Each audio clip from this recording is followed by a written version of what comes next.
la protection privée, c'est la protection de l'espace personnel. Là où le besoin public, c'est un besoin lié à des rassemblements, lié à l'espace public.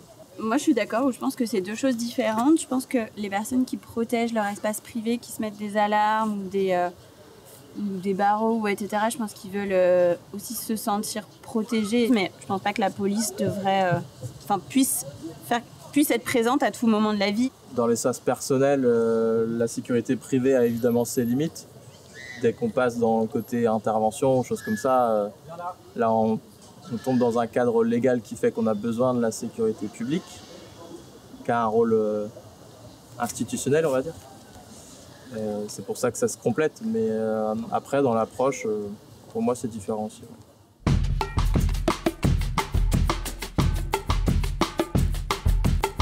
Mon article, il parle principalement de l'impact de l'effort de police sur les cambriolages, sur les atteintes aux biens privés.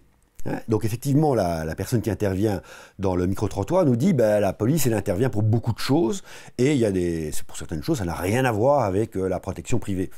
Et quand les CRS maintiennent l'ordre dans des manifestations, eh bien, effectivement, ça n'a rien à voir avec la protection privée. Par contre, quand il dit que protection privée et protection publique, il n'y a pas de véritable lien, eh bien là, je ne suis pas tout à fait d'accord. Mais quand même, je pense qu'il y en a un des deux qui nous dit qu'il y a un lien, mais qui est un lien un peu particulier. La question de la sécurité privée, elle provient vraiment d'un questionnement que j'ai eu, mais il y a bien longtemps, avec un collègue qui s'appelle Louillotte, où on se disait, mais pourquoi diable ce sont les riches qui se plaignent de la criminalité? Ils en sont, en fait, assez peu victimes. Et donc c'est là qu'on a commencé à discuter, à se dire, mais oui, mais en réalité, c'est la protection privée qui peut nous faire comprendre ce genre de choses-là. Et donc, là-dessus, j'ai élaboré un programme de recherche lié à la criminalité et l'impact de la protection privée sur la criminalité. J'ai toute une série de papiers là-dessus.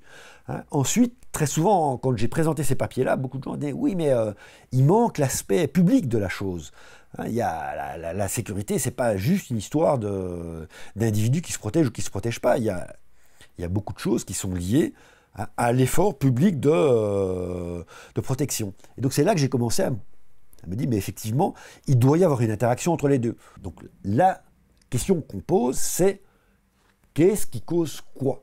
Si je mets plus de policiers dans la rue, qu'est-ce que ça va avoir comme impact sur le nombre de criminels?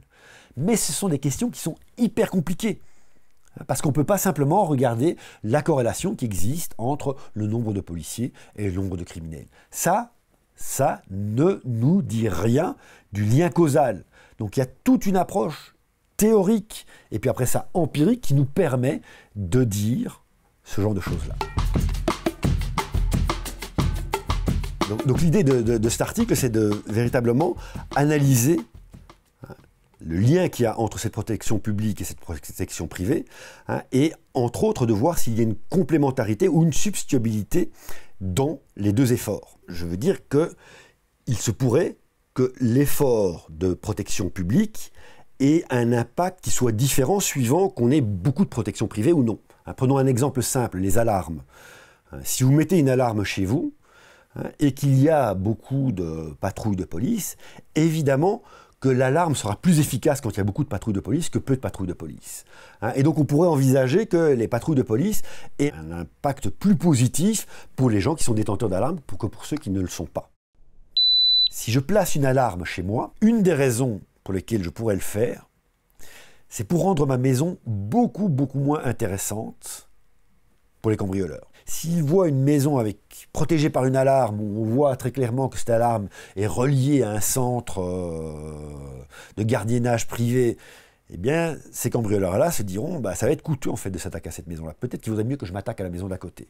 Et donc ça génère une externalité négative sur mes voisins. Pourquoi? Parce que je mets en place ma protection. En faisant ça, je réduis ma probabilité d'être victime, mais j'augmente également la probabilité d'être victime de mes voisins. Et donc dans la protection privée, on voit bien qu'il y a plusieurs choses qui s'entremêlent. Il y a un effet de déplacement, qui est une externalité négative.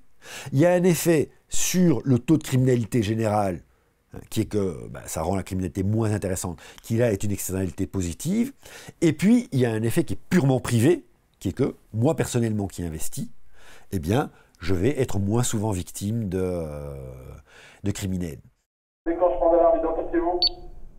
Ce qui est intéressant, c'est que quand la protection est observable, très clairement, l'effet total, c'est une externalité négative sur les autres. Par contre, quand la protection privée n'est pas observable, là, c'est seulement une externalité positive qu'on va observer. Pourquoi? Parce que si la protection n'est pas observable, l'effet de dissuasion n'existe plus. Ma maison n'est pas, on ne peut pas distinguer ma maison d'une autre. Et du coup, les seuls effets qui existent, c'est que moi, je vais me faire moins voler, et donc du coup, les criminels auront quelque part moins envie de rentrer dans la criminalité, ça va baisser le taux de criminalité. Et donc, suivant que c'est observable ou non, eh bien, la décision de protection privée va être optimale, sous-optimale ou suroptimale. On va trop investir ou trop peu investir dans la protection privée. Une des conclusions du papier qui est intéressante, c'est de dire, attention, maintenant, quand vous allez analyser l'impact de l'effort de police sur la criminalité, vous devez prendre en compte l'impact qu'il a sur la protection privée. Autrement, vos estimations ne seront pas des estimations qui seront justes. Elles seront soit sous-estimées, suivant qu'il y a complémentarité, substituabilité dans les différents efforts.